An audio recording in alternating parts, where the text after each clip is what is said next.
জয় শ্রীকৃষ্ণ। বন্ধুগণ, আপনারা দেখছেন জানা অজানা। বন্ধুগণ, হিন্দু ধর্মের বিভিন্ন পুরাণের মধ্যে অন্যতম হল গরুড় পুরাণ।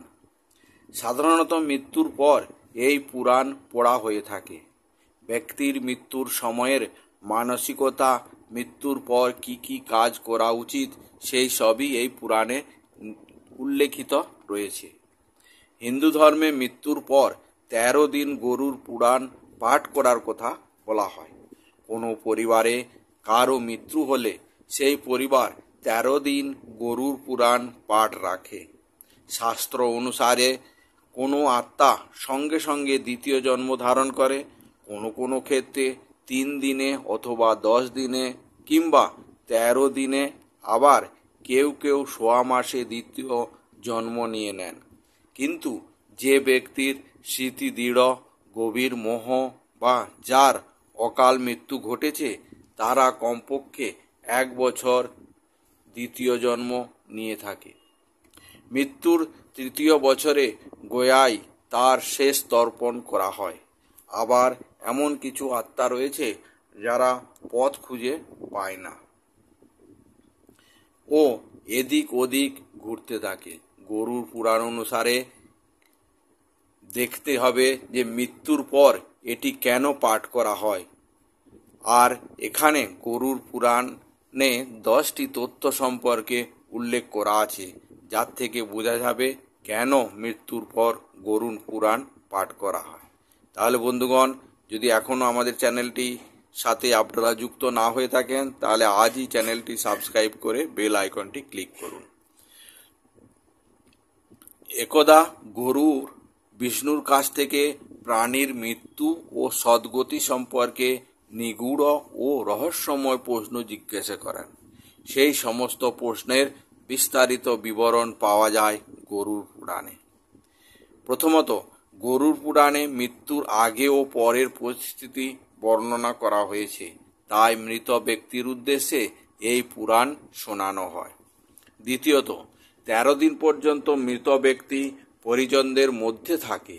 এই সময় গরুড় পুরাণের পাঠ করলে স্বর্গ, নরক, গতি, সদ্গতি, অধোগতি, দুর্গতি ইত্যাদি গতি সম্পর্কে জানা যায়।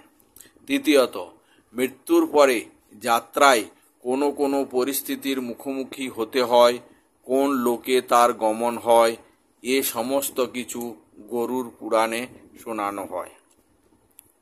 চতুর্থ নম্বরে, মৃত্যুর পর যখন বাড়িতে গরুড় পুরাণ পাঠ করা হয়, তখন মৃত ব্যক্তির পরিবারের সদস্যরা জেনে নেন যে কুকাজ কি এবং কাজের ফলে সদ্গতি পাওয়া যায়।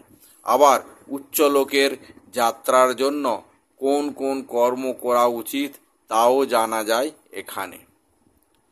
5 নম্বর পয়েন্টে বলা হয়েছে যে গরুড় পুরাণ ব্যক্তিকে সৎকর্মের জন্য অনুপ্রাণিত করে। সৎকর্ম ও সুমতির দ্বারাই সদ্গতি ও মুক্তি লাভ করা যায়। 6 নম্বর পয়েন্টে বলা হয়েছে যে ব্যক্তি কর্মের ভিত্তিতে দণ্ডস্বরূপ বিভিন্ন নরকের যন্ত্রণা ভোগ করতে হয়, তাও গরুড় পুরাণে জানানো হয়েছে। কোন জিনিস ও কোন কাজ ব্যক্তিকে সদ্গতির দিকে নিয়ে যায় তার উত্তরও দিয়েছেন প্রভু বিষ্ণু।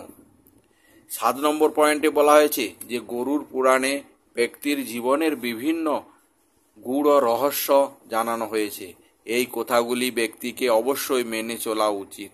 আত্মজ্ঞান বিবেচনা গরুড় পুরাণের মুখ্য বিষয়।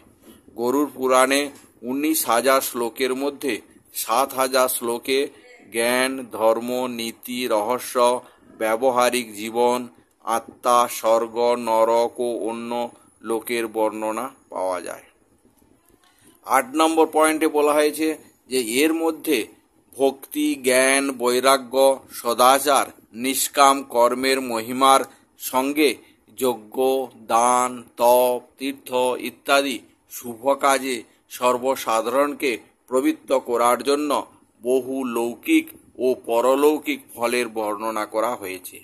এই রহস্য জেনে পরিজনেরা তাদের জীবনকে সুন্দর করে তুলতে পারেন।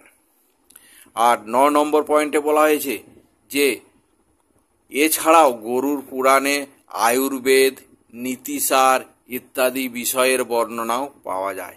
পাশাপাশি মৃত ব্যক্তির অন্তিম সময়ে করে থাকা কাজকর্মের বিস্তারিত বিবরণ পাওয়া যায়। 10 নম্বর পয়েন্টে বলা হয়েছে যে মনে করা হয় গরুর পুরাণের পাঠ শুনলে মৃত আত্মা শান্তি লাভ করে, মুক্তির পথ প্রশস্ত হয়, মৃত ব্যক্তি নিজের সমস্ত সন্তাপ ভুলে প্রভু পথে হেঁটে হয় সদ্গতি লাভ করে, পিতৃলোকে পৌঁছায় বা পুনরায় মনুষ্য যোনিতে জন্মগ্রহণ করে। এর ফলে তাদের প্রেত রূপ ধারণ করতে হয় না। এভাবেই তাদের মুক্তি লাভ হয় এবং এই সব কথাগুলি যেগুলি গরুর পুরাণে লেখা আছে সেগুলি শুনে মৃত ব্যক্তির পরিজনরা তাদের নিজেদের জীবনকে সামলে নিতে পারে, নিজেদের জীবনকে শুধরে নিতে পারে এবং ভালো কাজ করে তাদের জীবনের পুণ্য অর্জন করতে পারে, এ কথাই বলা হয়েছে। তাহলে বন্ধুগণ, আজকের এই এপিসোড এখানেই শেষ করছি। ভালো লাগলে একটি লাইক করবেন এবং কমেন্টস বক্সে জয় শ্রীকৃষ্ণ, জয় প্রভু নারায়ণ লিখে অবশ্যই আপনাদের প্রভু নারায়ণের আশীর্বাদ নেবেন। আজকের ভিডিও এখানেই শেষ করছি। জয় হিন্দ, জয় ভারত।